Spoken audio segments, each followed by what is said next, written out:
the system are facing rough time.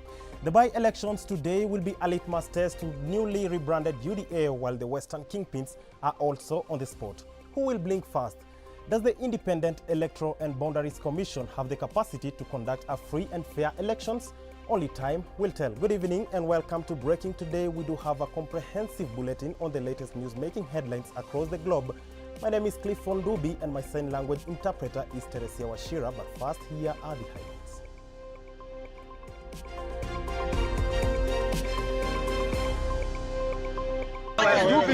In the headlines,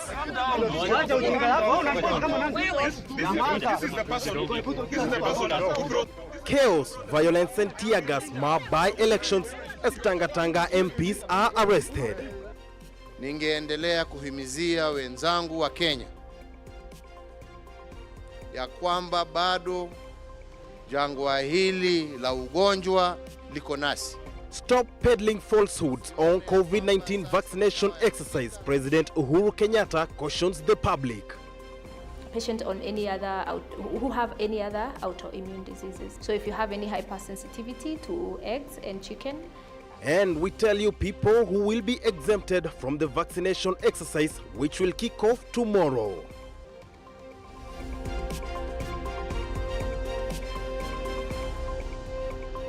Alright, you can watch Switch TV on Signet, Zuku Channel 53, Azam Channel 338. You can catch all the latest episodes on our website, that is www.switchtv.ke. Also, you can download our application on Google Play Store and App Store.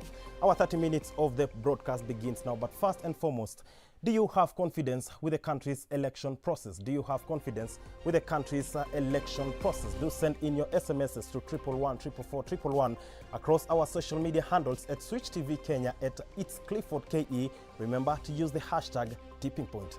We begin our broadcast. Acts of violence and voter bravery marred the Matungu by-elections as ODM MCA Libinus Oduori was arrested outside Muira polling station for allegedly dishing out money and face masks to voters. A vehicle belonging to businessman Cleophas Shimanyula was damaged by angry youths. It was taken to Indagalasia police station. The by-elections in London Ward and Kabuchai constituency were profiled with complete mix-up. Several legislators were chased away from Milimani Primary School, where the by-elections exercise in London Ward was being held. The situation in Matungu was much of muchness, complete drama, you may call it, after former Sports Cabinet Secretary Rashid Echesa was seen slapping an IEBC official. Our reporter Majibu Kitsao has more to this. Mayhem, commotion, out and out confusion was the order of the day.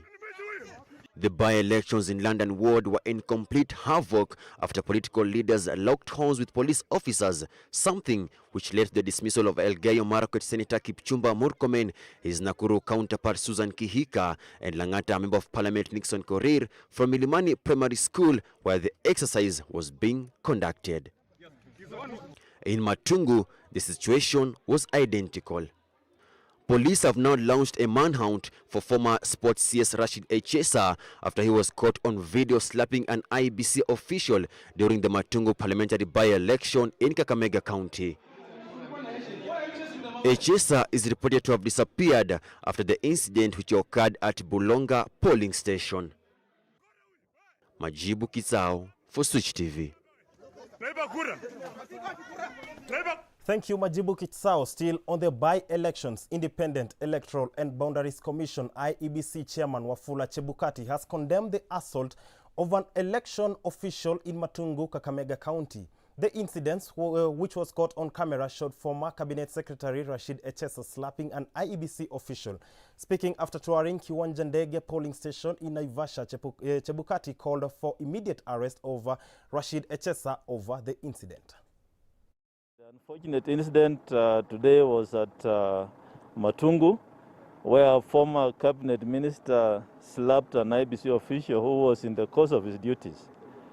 Now, it doesn't matter what complaint one has. Please channel it to the right sources so that the commission, which has structures, can act on it. But to take the law in his own hands and attack an officer on duty, it is criminal. And we're calling upon the security agencies in the Matungu and Kakamega County to apprehend this individual and prosecute him. We have groups of individuals moving around claiming to be agents, but they don't have proper papers for agencies, or rather for agents. They have not been sworn in as agents. This has to be stopped. The people authorized in polling stations and polling centers, as you can see here, and of course the voter. All right, away from that, President Uhuru Kenyatta has cautioned Kenyans about peddling falsehoods on COVID-19 national vaccination exercise, hinting that health workers and frontline service providers will be the first in line to receive the vaccine. The first COVID-19 jab will be administered on Friday at the Kenyatta National Hospital. Alex Kaniaru brings us up to speed on this story. President Uhuru Kenyatta today flagged off the first deployment of vaccines from the National Vaccine Depot in Kitengela to other parts of the country a day after they arrived in Kenya. The head of states dismissing claims that politicians will be the first to receive the jab, asking Kenyans to stop peddling rumors. To stop disseminating rumors and half-truths. We have met as a cabinet, and we have made it very clear that the policy of my administration is that the first persons to be administered with this vaccine shall be our frontline health workers. That is category number 1. Those will be immediately followed by our category number 2, which will be our police forces, our security forces, who also, due to the nature of their work, are also equally frontline workers. Uhuru reiterating government's commitment to ensure the success of the vaccination exercise and has urged Kenyans to continue observing COVID-19 containment protocols. Hii ni mwanzo. Nataka sisi zote tujue hivyo. Huu ni mwanzo, sio mwisho wa safari.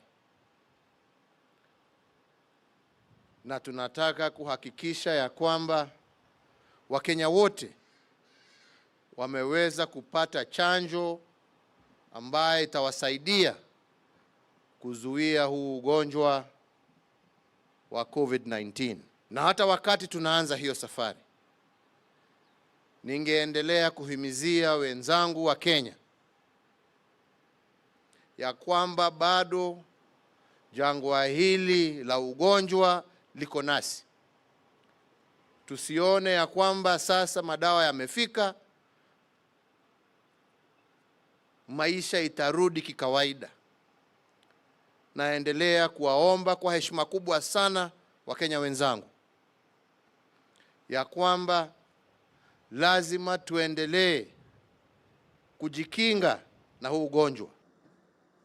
The quantity of vaccines for each county will be determined by the number of frontline workers, with Nairobi County receiving the highest number of doses at 138,000 of the initial distribution of the first 495,000 vaccines. The next batch of vaccines is expected in the country early April. And from the ports of entry and the depots, vaccines are distributed quarterly to more than 8,000 health facilities in the counties through 9 regional depots. This coming when the country recorded 528 new COVID-19 cases, 4 more fatalities and 185 recoveries. Reporting for Switch TV, my name is Kaniaru Alex. All Kenyans above the age of 18 will get the COVID-19 vaccine, except a special category with solitary conditions. This is according to Kenya Medical Officer Chief Executive Officer Dr. Elizabeth Gitau Maina. She has called on Kenyans to ready themselves for the vaccine and not to be skeptical about it. Robert Oma caught up with her. Exactly 10 days before the country hit 1 year since the first case of COVID-19 was reported, the first batch of the vaccine landed in the country. Since then, Kenyans have expressed mixed reactions on whether or not to take the vaccine. Tulikubalia na tuko tayari kupokea. My personal opinion is that I could not partake of it, basically because I am not informed of the ingredients used to make the vaccine. Dr. Elizabeth Maina explains on who should and who should not receive the vaccine. So who should and who should not take the vaccine? Patient on any other who have any other autoimmune diseases. That is not all. So if you have any hypersensitivity to eggs and chicken, pretty much those are the two things that have been shown to actually cause allergic reactions to people who are sensitive to the same. I've seen a recommendation from the Ministry of Health discouraging that for at least for the first phase, we shall not be giving the vaccine to pregnant women. So children are tolerating the COVID virus better than the adults, and that is why they might not be on the priority list. However, she echoes on individual responsibility on the fight against the pandemic. The message remains the same of prevention in terms of washing our hands, in terms of ensuring that we are donning the mask and maintaining physical distance. This comes even as the first vaccine rollout is yet to commence tomorrow, targeting 1.02 million individuals, with President Uhuru Kenyatta today confirming that the vaccine is fit for use. Robert Omar, Switch TV News. Thank you, Robert Omar. And away from that, she went through a breast surgery to reduce the size of her breast to boost her self-confidence after years of low self-esteem and ridicule. Pauline Adhiambo lost a total of 3.5 kilograms from her breasts after the surgery. Namukana Samuel now brings you her journey of transformation.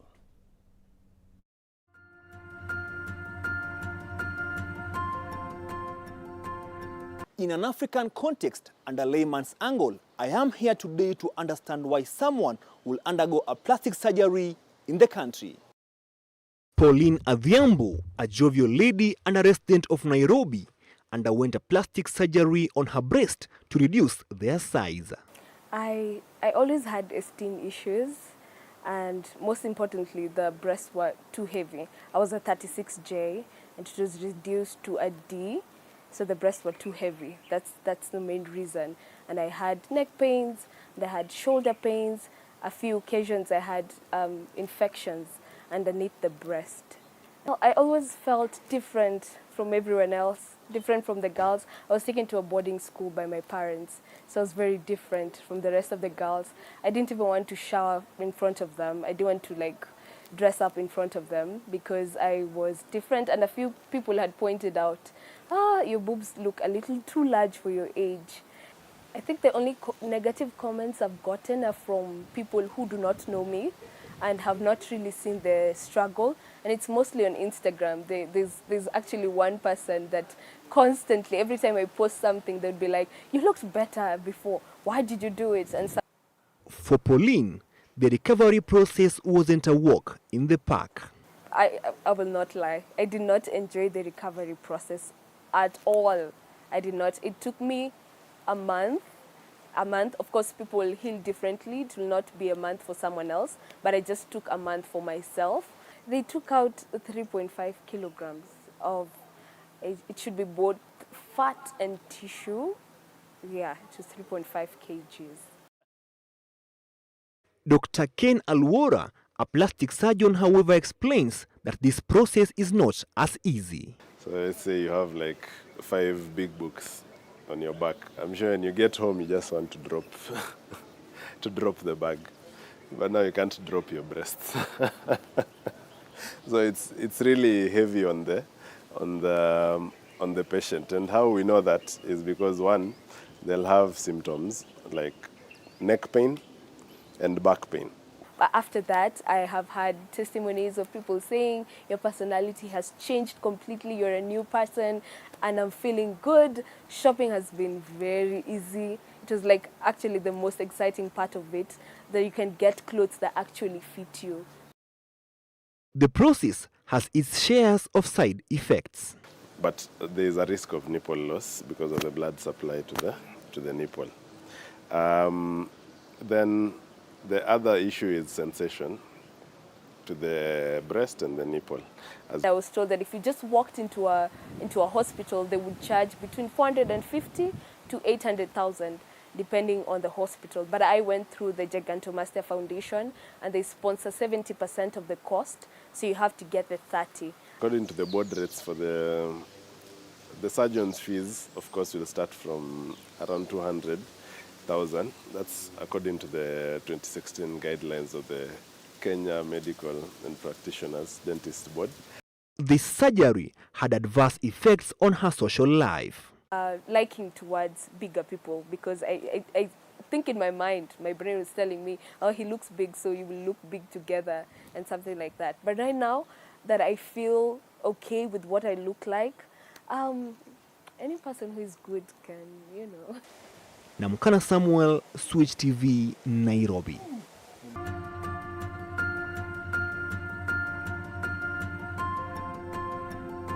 All right, thank you, Namukana Samuel, for that story. At exactly 13 minutes past the hour, we take our first break right here on Breaking Today. But I did ask you, do you have confidence in the country's election process? Do you have confidence in the country's election process? Keep sending in your SMS to 111 444 111. You can tweet us at Switch TV Kenya at It's Clifford KE. Remember to use the hashtag Tipping Point. When I'll be coming back, I shall be sharing your feedback. But right now, we go on a very short break.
Welcome back. This is Breaking Today. In case you're joining us, my name is Clifford Ndubi. Teresia Washira is our sign language interpreter. We head to the business stories of the day. Lawmakers have threatened to reject a supplementary budget over a delay to disperse billions of shillings for the National Government Constituency Development Fund. It has emerged that the National Treasury has dispersed only 8 billion out of 41.7 billion for the current financial year that is ending in 3 months. Another 18 billion dispersed this year was used to clear arrears for the 2019-2020 financial year. Let your blessings Inside this house, disgruntled MPs were full of questions on why the Treasury is holding onto the constituency development funds meant to bolster service delivery to various constituencies, even as President Uhuru Kenyatta directed MPs to use CDF funds to put up school infrastructures as part of the government's plan to fight COVID-19 in schools. You cannot underestimate what CDF does in the grassroots, in terms of bursaries, in terms of schools which are lacking infrastructures, and also in terms of security.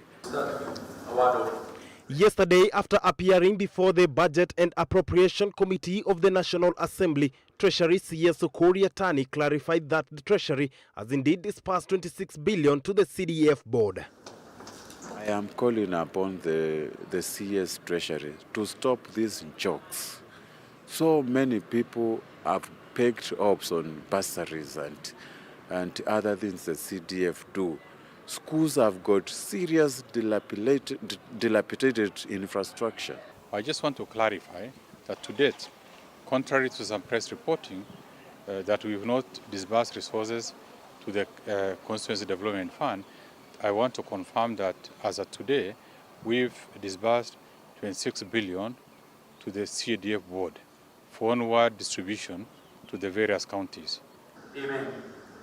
The matter was raised on the floor of the House and backed by various MPs, where they now cite that the executive is prioritizing its development agenda at the expense of projects funded by the CDF.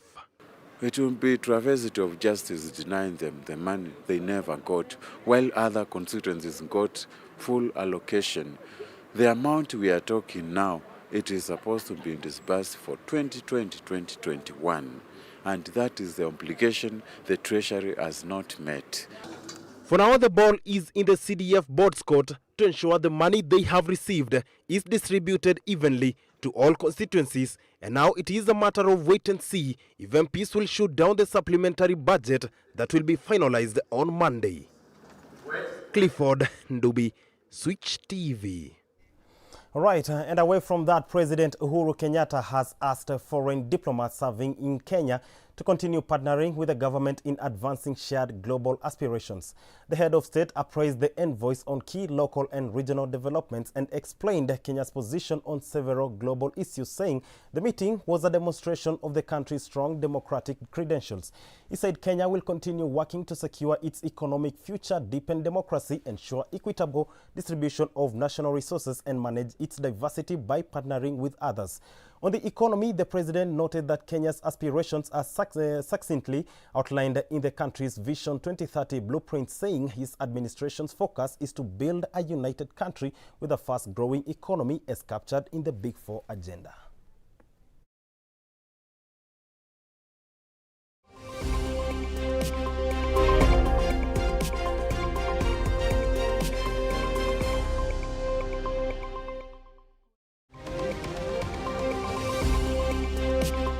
First, to increase our manufacturing share to GDP to 15% in order to offer decent employment to Kenyans and also to gear towards reducing our trade deficit.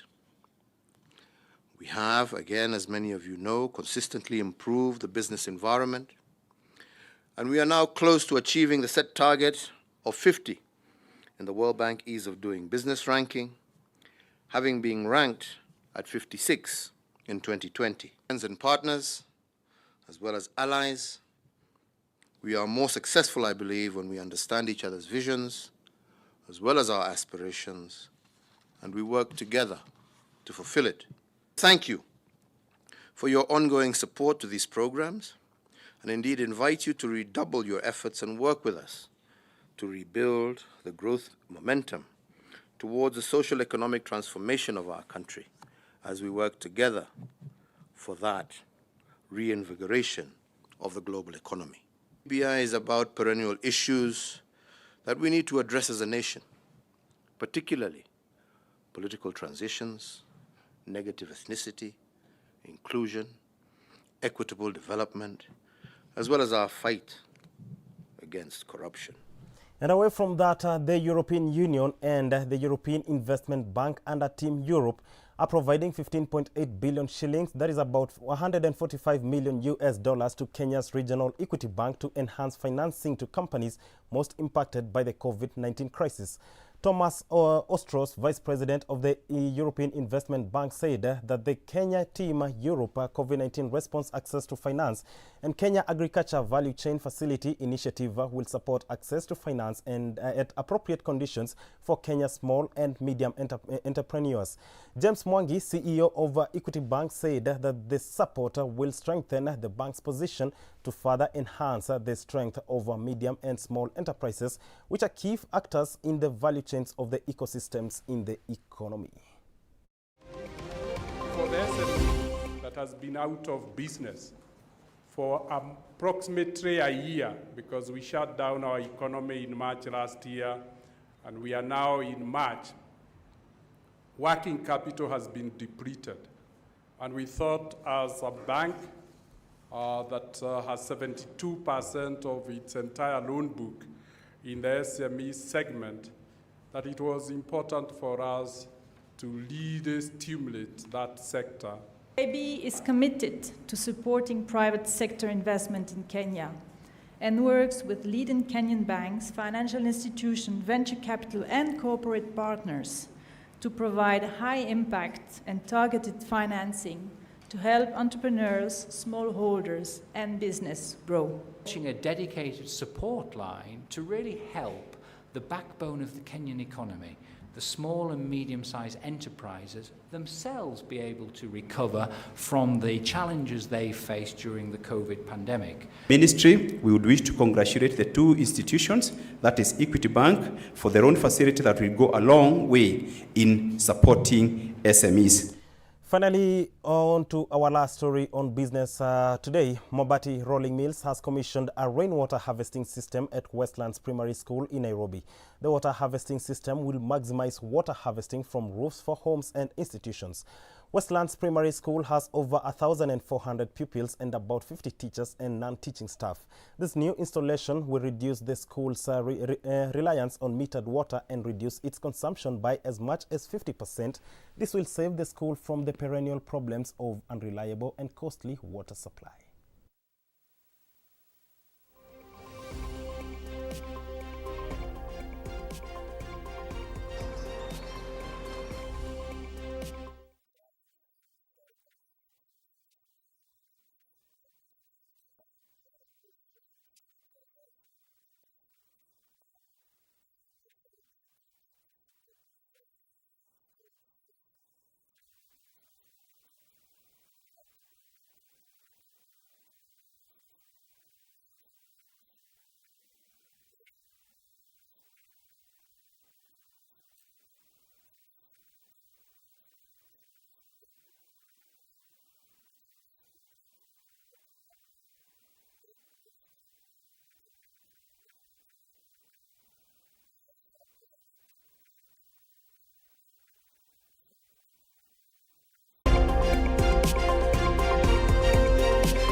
All right, Kenya Athletics Governing Body, AK, have invited relay teams from at least 6 nations across Africa for the World Relay Championship trials set for March 26th at Nyayo Stadium.